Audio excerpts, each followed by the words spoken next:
So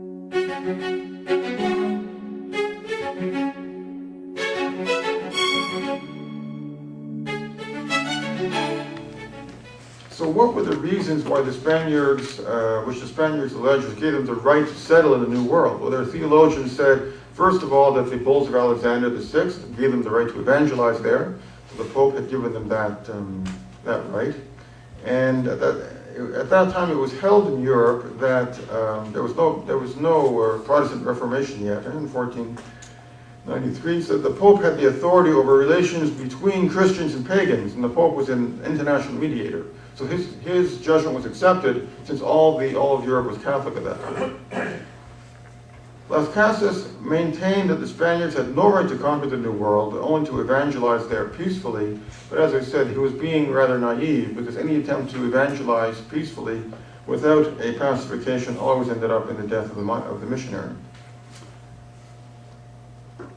So the Spaniards, just to summarize, the point is that Spaniards in the church, they were solicitous about raising the human level of the Indians. They understood that they couldn't count on Christianity they couldn't count on Christianity alone to raise the human level, but raising the human level was necessary for the Indian in order to understand and practice Christianity.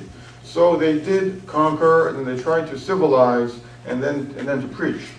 And the church insisted that those customs of the Indians which were against natural law be terminated. Human sacrifice, cannibalism, incest, sodomy, these sorts of things that were common there. They put an end to those customs, but they did try to respect, apart from that, the way of life of the Indians, trying to give them the culture of the Spaniards.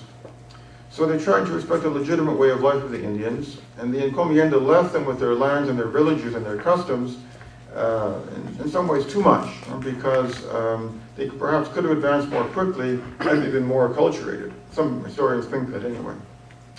They also said that all priests had to know the Indian languages, so Spanish was enforced upon the Indians. The church is sometimes accused of being racist. Get my water here, I'm losing my voice.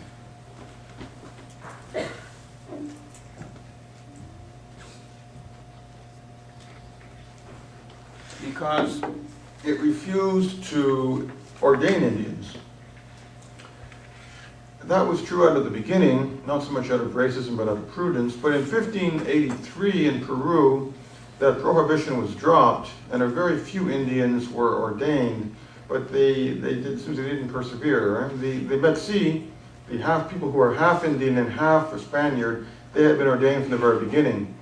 But the Indians themselves, it's interesting, and I want to look into this further. Why is it? But it just didn't work. In Mexico and in India, they tried to have universities and colleges for those of pure Indian blood, and they didn't go anywhere. They were not able to graduate anyone. The whole thing just didn't work.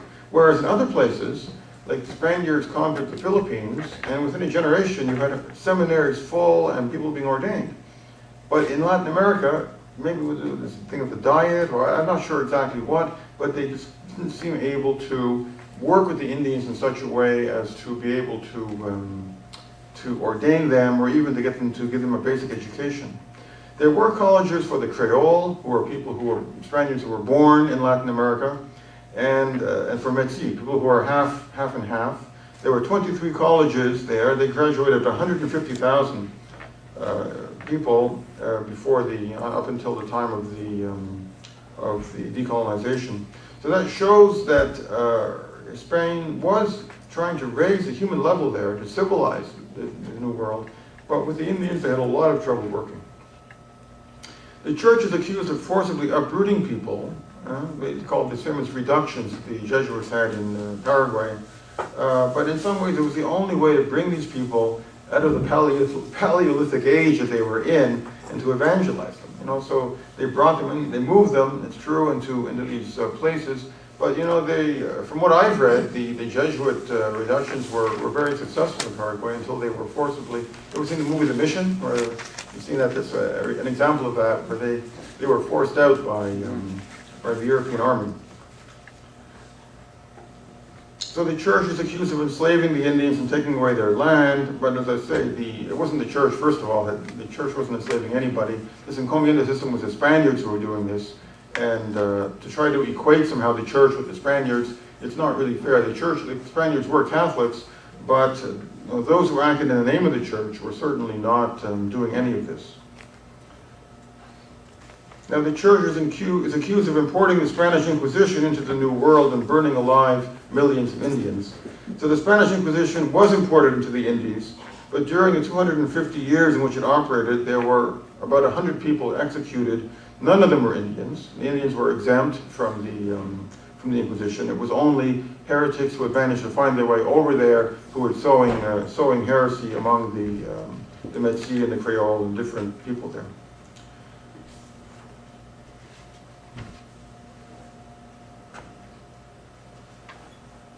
So there were abuses, and there's no doubt about it, there were abuses, but on this particular issue, the problem is more Spain, its colonists, its conquistadores. The church always went there with the aim of trying to convert the Indians peacefully through preaching, you always have a situation, it's not uncommon you have a situation like this where people on the ground, they want money, they want power, and they find ways of avoiding the different indications that come from headquarters, from Spain. So they managed to do that. So there were a lot of abuses, particularly prior to 1524, but even afterwards. Sometimes a governor would be more. He could be bribed by the locals, and when he was bribed, then he would look the other way, and then they would be able to do what they wanted with the Indians.